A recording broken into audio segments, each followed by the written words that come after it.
These days, AI can help you adopt better time management, but it can't stop colleagues booking meetings during lunch.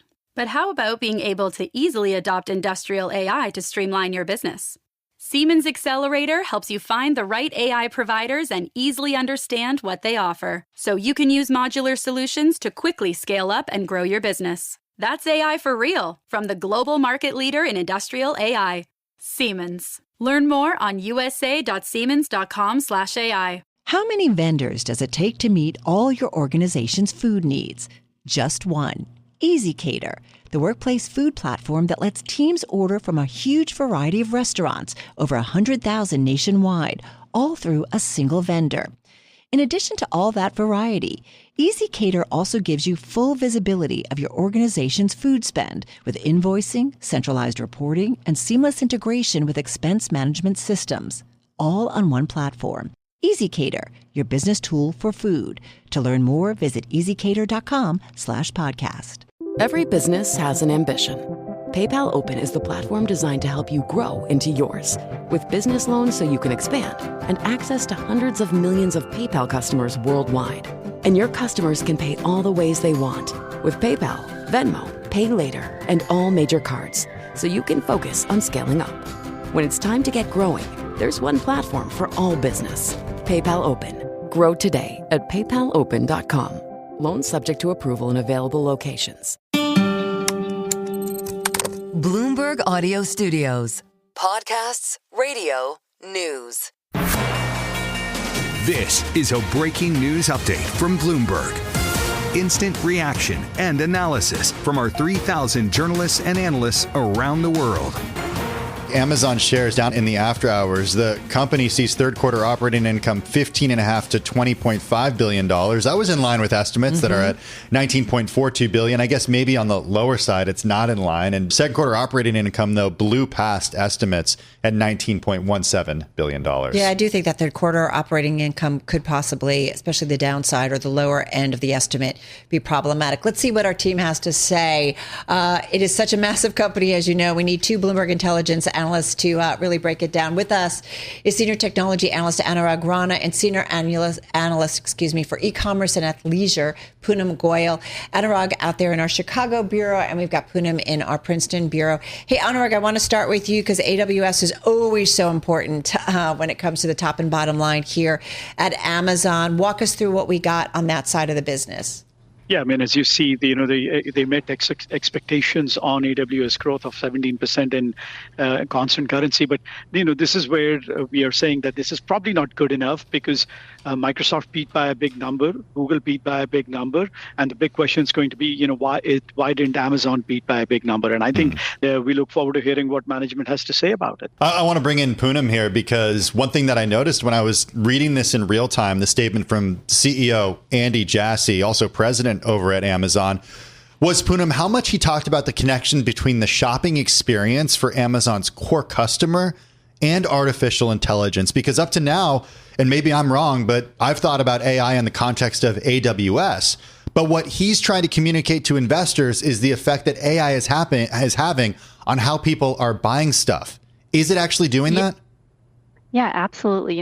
AI is a big deal in e-commerce, and Amazon's been investing a lot to improve the customer experience. It starts with search, right? When you go to Amazon and you're searching something, they've just improved it. And they've also launched Rufus, which is their AI or your personal assistant. So that's really been helping shoppers and just, figure out what they want to buy. You want to buy a microwave, but what microwave is better?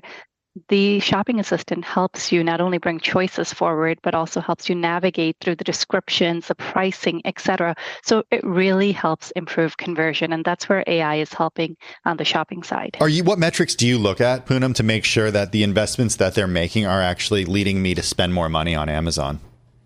So Amazon doesn't share all the metrics that we'd like to see, but we know that they've talked about conversion and how that's improving. So I think that's the number one metric. To any extent, when we get color around that, I think that is what's most important. If you think back, online conversion, just broadly speaking, is in the low to mid single digit range. So only about 5% of shoppers that go online to shop actually transact. It's very, very low compared to a brick and mortar store. And every little that Amazon does on AI or anything else is going to help boost that conversion. It's higher on Amazon, of course. Let's remind everybody that in the aftermarket following earnings, Amazon down about 2.6% here. It's only up about 7% year to date. Anurag, you talked about, the blowout numbers that we've gotten from the likes of Alphabet and others when it comes to cloud. AWS, as we said, the growth was in line with what the street was expecting. Why might they not have outperformed what we got from some of the other hyperscalers?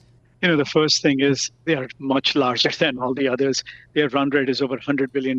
So, that's one factor. And, to be very honest, growing 18% at $100 billion is not a bad deal. But the second part is when you look at somebody like a Microsoft, they are getting the benefit of, ChatGPT transactions being run on their cloud. So, that's a huge benefit for them.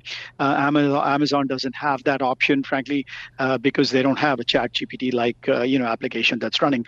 A lot of what they're doing is on the enterprise side. And those applications are currently in the build phase, which means over the next several years, we should see the trickle-down effect of those usage, driving up AWS. So I think there is a timing mismatch. I don't see, them as being inferior in any way to some of the other cloud providers. In fact, as I said, they are the largest with probably the most services out there right now. Do they stay the largest? I mean, they certainly were early into this. I think you could say that they helped invent this. I mean, Andy Jassy, certainly that's why he's CEO after heading up the Amazon Web Services and then being picked by Bezos to take this job.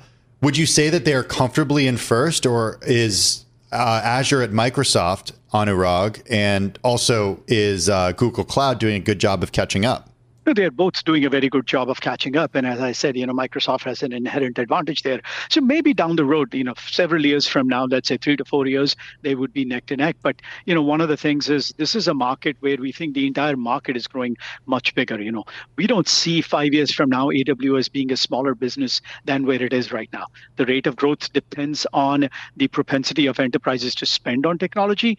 But we think all three of them will benefit with cloud becoming much bigger over the next 3 to 5 years. We should point out some more of the statistics on Amazon. Online stores net sales, $61.5 billion, up 11% year over year. Physical stores net sales, about $5.6 billion, up 7.5% year over year. Third-party seller services net sales, $40.35 billion. That's up 11% year over year. Poonam, they also say in some of the commentary, our conviction that AI will change every customer experience is starting to play out. So we talked about it a little bit earlier. I mean, what they are doing in terms of getting people to spend more time on the platform, it's all happening.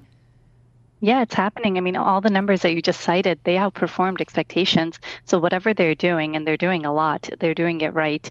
We think that Amazon is making the right moves to expand their retail footprint online. Once again, it comes back to what do customers want. They want everything. And Amazon's a marketplace that really sells a lot of different types of goods. And they want the speed.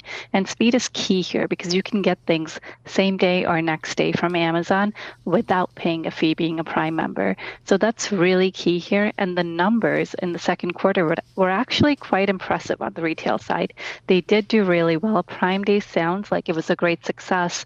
We'll hear more on the call, but the numbers outperformed on the retail side. Is there a read, a follow through, if you will, when it comes to what this tells you about kind of consumers and the U.S. economy? Yeah, I think consumers are focused on value, and I think Amazon does give you value. They are trying to keep prices low, and this may be a function of that where, as consumers shop around and they're seeing price hikes due to tariffs, either they've already started or they're coming up, they're finding deals on Amazon. So they're going there, and that's a nice place for Amazon to be as we move forward into the second half. I want to ask both of you, and let me start with you, Poonam. I mean, what are you thinking about that you want to listen for on the call that the company does with analysts and investors, top of mind, or what you would be asking? Yeah, for me on the retail side, it's really the tariff question and the de minimis question. We know we're losing the de minimis exemption. So how should we think about that in terms of their third party, especially where they do rely on some of those drop shipping, especially haul? And then the second thing I'm looking for is just how they're going to be pricing the goods as we move into the second half, because for now we have been somewhat insulated with a 10% pause on most goods outside of China, but that we know is changing in the back half. Hey, Anurag, come on back in here, because one thing that I'm looking at the write-ups right now, and it does seem like, what we said at the beginning, that this operating profit estimate for the current quarter really underwhelmed. Why is it that Amazon doesn't get rewarded for being less profitable the same way that other companies are rewarded for this? Or maybe the better way to ask it would be, the measure of CapEx and why, investors are so okay with Meta Platforms spending so much money, but Amazon's operating profit not coming in as high as they thought it would. Is it because Meta's just printing money and has a higher margin business? I mean, you have to remember, Amazon has a lot of retail footprint also, so you can't really equate them to a tech company as is. I mean, it's only the AWS part of it. But frankly speaking, if you go back to the history of Amazon, for probably 10, 15 years, they were extremely unprofitable, and people, still rewarded for them. In our view, profitability story has been amazing over the last 3 to 4 years. Look at where AWS has gone from low 20s to the 30s. Now, today it was a bit lower than what consensus were anticipating, but it ebbs and flows because of the capex that they are investing in throughout their ecosystem. Imagine a business. I mean, last quarter, their AWS profit or operating margins were 39.5%. I mean, that's a 40% margin business. That's pretty impressive across any tech platform. So again, it is lumpy, but that's because of investments. That's because of how they hire. We think longer term, that is still a 40% margin business. So I want to put the same question I asked of Poonam, Anurag, what you are thinking that you want to know a little bit more about when the company gets on the calls with analysts and investors.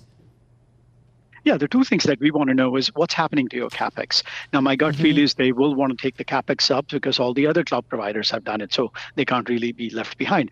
But then the second question is, well, can you give me an idea for all the CapEx that's going in? What kind of AI workloads are you seeing?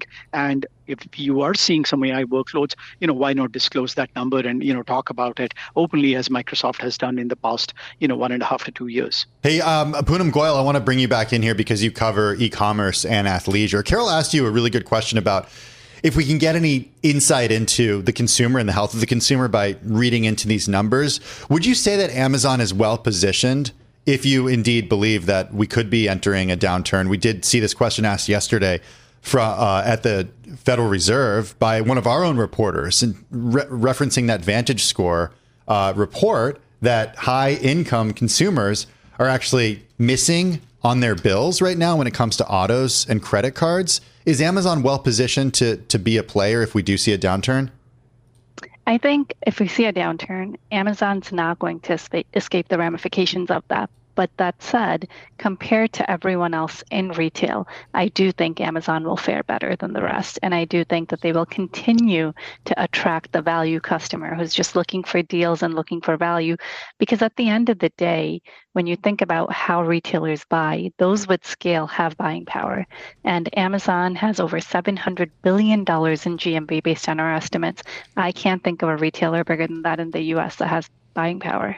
All right, Poonam, we're going to let you go. Poonam Goyal, Senior Analyst for E-commerce and Athleisure. We're going to be watching out for her research and commentary also following the company call. She is, of course, with our Bloomberg Intelligence. Anurag Rana, thank you so much. Senior Tech Analyst at Bloomberg Intelligence. They're in our Chicago bureau. I do want to point out, though, Amazon, the big one right now. We've just talked about the company, but projecting profit for the third quarter that is underwhelming on the expense that it has been doing when it comes to artificial intelligence. The race is on for AI, and it looks like some companies, take Meta, take Microsoft, take Alphabet, investors are impressed, but not necessarily the case here with Amazon.